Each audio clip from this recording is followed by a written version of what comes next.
प्रिय विद्यार्थियों, लॉर्ड डलहौजी पर दूसरा व्याख्यान। विगत व्याख्यान में हमने चर्चा की थी कि लॉर्ड हॉर्डिंग जो कि यहाँ पर यानी कि भारत में 1844 यानी कि 1844 से 1848 तक जो गवर्नर जनरल के रूप में रहा, वह त्याग पत्र देकर के इंग्लैंड चला गया। तो उसके स्थान पर लॉर्ड डलहौजी को भारत में गवर्नर जनरल के रूप में नियुक्ति प्रदान करके भेजा गया। और भारत में डलहौजी का जो काल है 1848 से 1856, यह एक बहुत महत्वपूर्ण काल है। कल मैंने चर्चा इससे पहले व्याख्यान में की थी कि उसके कार्य हमें प्रिय लगे या अप्रिय, लेकिन इतिहास में उनकी चर्चा अवश्य होगी। लॉर्ड डलहौजी ब्रिटिश भारत के शासन में एक बहुत महत्वपूर्ण अधिकारी यहाँ पर रहा। उसके समय जहाँ राज्य का विस्तार हुआ, लेकिन जो उसकी और जो एक खास बात है वो उसके प्रशासनिक सुधार हैं। वो प्रशासनिक सुधार यहाँ के शासन को सुगम बनाने की दृष्टि से किए हों, या भारत में रेल लाने का श्रेय, भारत में डाक तार विभाग की स्थापना का श्रेय, भारत में पोस्ट कार्ड और जो लिफाफे हैं वो चलाने का श्रेय, भारत में सार्वजनिक निर्माण विभाग प्रारंभ करने का श्रेय, भारत में जिले जो डिस्ट्रिक्ट का फॉर्मेशन है, जिलों का जो गठन है उसका श्रेय, डिस्ट्रिक्ट कलेक्टर्स वो कार्य, नहरों का निर्माण जो खुद उसके शासनकाल में जिसने नहर का कार्य प्रारंभ किया, गंगा नहर का 525 लंबी नहर बना करके अपने शासनकाल में चला गया। इसके अलावा कृष्णा डेल्टा योजना, पोलार योजना, पंजाब की नहर योजनाएं, ये सब उसके खाते में दर्ज हैं विद्यार्थियों, लॉर्ड डलहौजी के। आज हम बात करते हैं सैनिक सुधारों की। इससे पहले हमने प्रशासनिक सुधार किए थे, आर्थिक सुधार किए थे। अब चर्चा सैनिक सुधारों की। लॉर्ड डलहौजी ने समय की आवश्यकता को महसूस करते हुए सैनिक प्रशासन में अनेक परिवर्तन किए।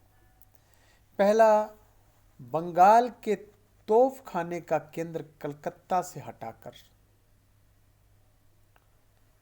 जो तोप खाने का केंद्र जो पहले कलकत्ता था, वहां से उसको रिप्लेस कर दिया मेरठ के लिए।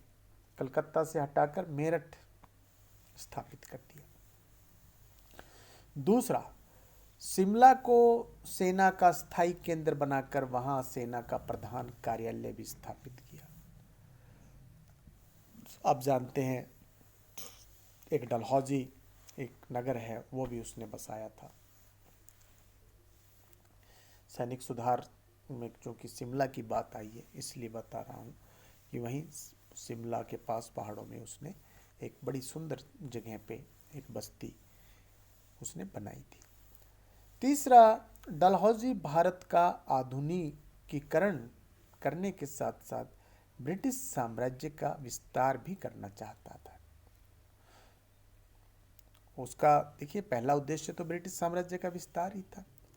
अब औद्योगिकीकरण, आधुनिकीकरण जो कर रहा है वो विस्तार के टूल के लिए कर रहा है, न कि पब्लिक वेलफेयर के लिए। अब उसका लाभ हमें मिला वो एक अलग बात है, लेकिन जो प्राथमिक कार्य था वो राज्य का विस्तार था। जैसा कि हम जानते हैं उसने अपने साम्राज्य विस्तार के लिए देशी राज्यों को हड़पने और शासकों की उपाधियां व पेंशन समाप्त करने की नीति अपनाई। एक दूरदर्शी राजनीतिज्ञ होने के कारण डलहौजी यह जानता था कि उसकी इन नीतियों से भारतीय सैनिक असंतुष्ट होकर उसके विरुद्ध संगठित होकर विद्रोह भड़का सकते हैं। इसलिए उसने ब्रिटिश सेना में भारतीय सैनिकों की संख्या कम करने की नीति अपनाई। डलहौजी ने अपनी सरकार को अधिक से अधिक अंग्रेज सैनिक भेजने का प्रस्ताव भेजा, क्योंकि उस समय अंग्रेज़ों का रूस से संघर्ष की संभावना भी थी। इसलिए डलहौजी के इस प्रस्ताव पर अमल नहीं किया जा सका, क्योंकि स्वयं इंग्लैंड में अधिक सेना की आवश्यकता थी। रूस के साथ में चूँकि उनका संघर्ष जो है उनकी जो उसकी उम्मीद वहाँ पर थी यूरोप में। चौथा, डलहौजी ने पंजाब में एक अनियमित सेना तथा एक गोरखा रेजिमेंट का गठन किया। 1857 के विद्रोह के समय यह रेजिमेंट अंग्रेजों के लिए बहुत ही सहायक सिद्ध हुई। ये डलहौजी की मतलब जो सूझबूझ है, डलहौजी की दूरदर्शिता है, यह विद्यार्थियों उसी का परिणाम है। अब बात है व्यापारिक सुधारों की। कंपनी की ईस्ट इंडिया कंपनी की आर्थिक स्थिति को और अधिक मजबूत करने के लिए डलहौजी ने अनेक व्यापारिक सुधार किए। उसने खुले व्यापार की नीति का समर्थन किया, फ्री ट्रेड, तथा भारत के सभी बंदरगाह खोल दिए। कराची, मुंबई एवं कलकत्ता के बंदरगाहों में सुधार किया गया। अंग्रेज व्यापारियों की सुविधा के लिए उसने लंदन एवं माल्टा में भी बंदरगाह बनवाए। रेल, सड़क, नहर आदि निर्माण के कार्यों में भी व्यापार की पर्याप्त उन्नति हुई। भारतीय बाजार ब्रिटिश माल के लिए खोल दिए गए। भारत से कच्चे माल का अधिकाधिक निर्यात होने लगा। 1848 में सिर्फ 15 लाख पाउंड का कच्चा माल निर्यात किया जाता था और लॉर्ड डलहौजी के काल में 1856 तक यह 35 लाख पाउंड हो गया, यानी कि 20 लाख पाउंड की वृद्धि। इसी प्रकार ब्रिटेन से तैयार माल के आयात में भी बढ़ोतरी हुई। 1847 में ब्रिटेन से सिर्फ 1.25 करोड़ पाउंड का तैयार माल आयात किया जाता था, यानी कि वो भारत में आता था, जो डलहौजी के काल में बढ़कर 2.5 करोड़, दुगना, डबल 2.5 करोड़ हो गया। डलहौजी की इस नीति से भारतीय व्यापार नष्ट हो गए, क्योंकि ब्रिटेन से आने वाला माल भारतीय माल की तुलना में सस्ता था। टैक्स का जो डिज़ाइन है, टैक्स संरचना इस प्रकार की कर दी कि भारतीय माल महंगा और अंग्रेजी माल सस्ता। इससे भारतीय कुटीर उद्योग भी समाप्त हुए। विद्यार्थियों, अब हम बात करते हैं शैक्षणिक सुधारों की। भारत में शैक्षणिक सुधारों की प्रक्रिया बेंटिक के समय में प्रारंभ हो गई थी तथा 1854 में डलहौजी ने इसे और अधिक विकसित किया। इसके समय में भारतीय शिक्षा प्रणाली में एक क्रांतिकारी परिवर्तन आया। उधर ब्रिटिश संसद ने एक समिति का गठन कर उसे उन तरीकों का अन्वेषण करने का कार्य सौंपा जिनसे भारत में और अधिक शैक्षणिक उन्नति की जा सके। इस समिति ने कालांतर में जो रिपोर्ट प्रस्तुत की, उसके आधार पर तत्कालीन बोर्ड ऑफ कंट्रोल के अध्यक्ष सर चार्ल्स वुड ने एक शिक्षा योजना तैयार की, एक ड्राफ्ट तैयार किया तथा उसे डाक द्वारा 1854 में भारत सरकार के पास भेजा। इतिहास में यह योजना 1854 का वुड डिस्पैच के नाम से प्रसिद्ध है। यह कहना अतिशयोक्ति नहीं कि इसी योजना से भारत में आधुनिक शिक्षा प्रणाली का सूत्रपात हुआ।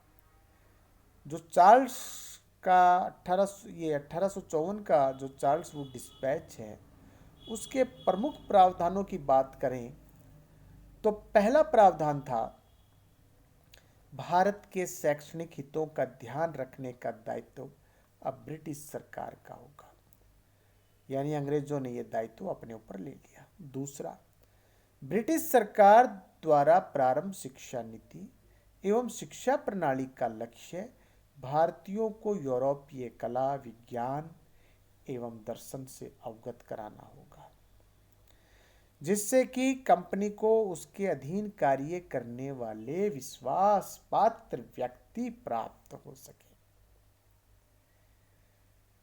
इसके आगे विद्यार्थियों, सभी लेवल्स पर शिक्षा का माध्यम अंग्रेजी में ही न रखा जाए, भारतीय भाषाओं के अध्ययन को भी प्रोत्साहित किया जाए, पर्याप्त ज्ञान कर लेने पर ही अंग्रेजी की शिक्षा को माध्यम बनाया जाए। देखिए, चार्ल्स वुड डिस्पैच की एक अच्छी बात है कि जब अपनी सब पर्याप्त उसको जब हो जाए एजुकेशन, उसके बाद अंग्रेजी पढ़ा दिया जाए एक लैंग्वेज के रूप में। लेकिन अभी तो विद्यार्थियों, आप देख रहे हैं, बच्चे को अपना मातृभाषा का ज्ञान नहीं है। उसको ये तो पता है 66 किसे कहते हैं, लेकिन जब 66 आ जाए तो वो पूछता है अपने मम्मी पापा से कि 66 को इंग्लिश में क्या कहते हैं। तो ये जो मातृभाषा से बच्चे दूर होते जा रहे हैं, उसका नुकसान हमें देखने को मिल रहा है। लेकिन चार्ल्स वुड का जो ड्राफ्ट है उसमें इस बात का ध्यान रखा गया। चौथा, निजी वैज्ञानिक संस्थाओं की स्थापना को प्रोत्साहित कर ग्रांट सिस्टम शुरू किया जाए। पांचवा, प्रारंभिक शिक्षा की ओर विशेष ध्यान दिया जाए।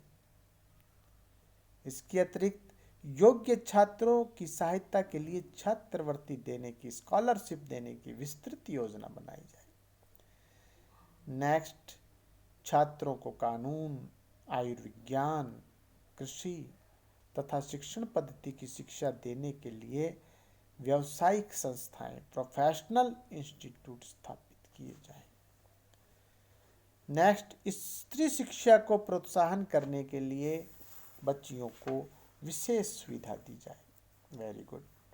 नेक्स्ट, वर्तमान सरकारी शिक्षण संस्थाओं को चालू रखा जाए तथा इस प्रकार की अन्य शिक्षण संस्थाएं भी स्थापित की जाए। मिडिल स्कूलों की स्थापना पर विशेष ध्यान दिया जाए। इसके अतिरिक्त प्रत्येक प्रांत में एक एजुकेशन डायरेक्टर के अधीन एजुकेशन डिपार्टमेंट की स्थापना की जाए। ये जो डायरेक्टर है, इसके सहयोग के लिए इंस्पेक्टर्स, निरीक्षण अधिकारी की भी नियुक्ति की जाए, जो अपने अपने क्षेत्र में हुई शैक्षणिक प्रगति की रिपोर्ट की जो है उनके पास आए और वो अपने उच्चाधिकारियों को उससे साक्षात करवाए। नेक्स्ट, एकेडमिक डिग्रीज जो हैं, शैक्षणिक उपाधियां हैं, द्वारा उच्च शिक्षा को प्रोत्साहित करने के लिए भारत में यूनिवर्सिटीज खोली जाए, जो कॉलेजों को मान्यता प्रदान करने वाली तथा परीक्षा लेने वाली और डिग्री देने वाली संस्था के रूप में हो। प्रत्येक यूनिवर्सिटी में एक वाइस चांसलर और इसके अलावा वहाँ पर जो रजिस्ट्रार, कुलपति यानी कि कुलपति और उप कुलपति हो, तथा उसका संगठन लंदन विश्वविद्यालय के आधार पर किया जाए। प्रत्येक विश्वविद्यालय में एक सीनेट हो, जिसका कार्य परीक्षा की व्यवस्था के लिए नियम बनाना और प्राच्य भाषा, कानून, सिविल इंजीनियरिंग आदि विभागों के अध्यक्षों पर नियंत्रण रखना हो। बम्बई, कलकत्ता और मद्रास में सबसे पहले विश्वविद्यालय खोलने की बात ये जो वुड डिस्पैच था इसमें की गई थी। अगला है, विश्वविद्यालयों के अधीन तथा विश्वविद्यालयों द्वारा नियंत्रित कॉलेज खोले जाएं तथा सरकार द्वारा नियुक्त इंस्पेक्टर्स द्वारा समय समय पर उनका इंस्पेक्शन किया जाए। ये कॉलेज इंटरमीडिएट से इंटरमीडिएट से डिग्री स्तर की शिक्षा प्रदान करें। इसके अतिरिक्त जो वुड डिस्पैच था उसमें कॉलेजों से नीचे हाई स्कूल, मिडिल स्कूल तथा एंग्लो वर्नाक्यूलर स्कूलों की स्थापना और उनका विस्तार किया जाए। इन संस्थाओं में छोटी कक्षाओं में शिक्षा का माध्यम भारतीय भाषाओं में हो। ये बात वुड डिस्पैच के अंदर 1854 में की गई। मार्समैन जो एक इतिहासकार हुए हैं, अंग्रेज इतिहासकार, ने वुड डिस्पैच को भारतीय शिक्षा का मैग्ना कार्टा कहा है। विद्यार्थियों, भारतीय शिक्षा का मैग्ना कार्टा। इस योजना के द्वारा ही वास्तव में ब्रिटिश सरकार ने भारतीय लोगों में शिक्षा के प्रसार का कार्य अपने ऊपर लिया। उसके द्वारा समस्त शैक्षणिक तंत्र की एक निश्चित रूपरेखा तैयार की गई। अनुदान प्रणाली से, ग्रांट सिस्टम से ग्रांट देकर के निजी संस्थाओं को प्रोत्साहित किया गया। इस योजना से ही स्त्री शिक्षा को प्रोत्साहन मिला। लॉर्ड डलहौजी ने भी इस योजना को पूरी कुशलता के साथ में लागू किया, क्रियान्वित किया। मद्रास, कलकत्ता व मुंबई में विश्वविद्यालय स्थापित किए गए। 1853 में ही सीमा प्रांत, जो सीमांत प्रांत हैं, बंगाल है, पंजाब है, बम्बई है, मद्रास है, में वर्नाक्युलर शिक्षा की व्यवस्था कर ली गई थी। डलहौजी ने स्त्री शिक्षा को भी प्रोत्साहित किया। कलकत्ता में एक महिला विश्वविद्यालय की भी स्थापना की गई। अब विद्यार्थियों, हम बात करते हैं डलहौजी के सामाजिक सुधारों की। डलहौजी ने समाज सुधार के कार्यों में भी रुचि प्रदर्शित की। उसने विभिन्न संस्थाओं पर सभाएं आयोजित कर शिशु हत्या जैसी सामाजिक कुप्रथा का उन्मूलन किया, नर बलि को समाप्त किया, विधवा विवाह को प्रोत्साहित किया और जो पैतृक संपत्ति थी, दूसरा धर्म अपनाने पर व्यक्ति की पैतृक संपत्ति चली जाती थी, वो उसने ये किया कि दूसरा धर्म अपनाने पर भी व्यक्ति की अपनी पैतृक संपत्ति उसकी खुद की रहेगी। डलहौजी के इन सुधारों से भारतीय समाज में एक गतिशीलता आई। भारत के आधुनिकीकरण की प्रक्रिया प्रारंभ हुई। इसीलिए डलहौजी को आधुनिक भारत का निर्माता कहा जाता है। इन सुधारों से न केवल कंपनी को बल्कि भारतीय जनता को भी पर्याप्त लाभ हुआ।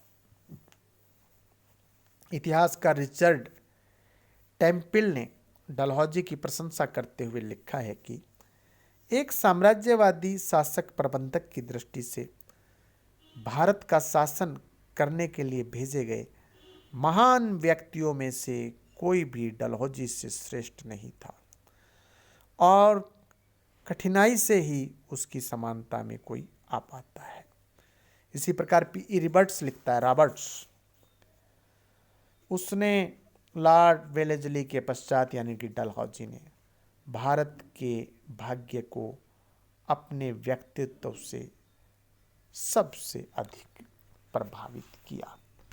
तो इसलिए विद्यार्थियों, लॉर्ड डलहौजी को आधुनिक भारत का निर्माता कहा जाता है। शेष अगले व्याख्यान में। आप सबका बहुत बहुत धन्यवाद।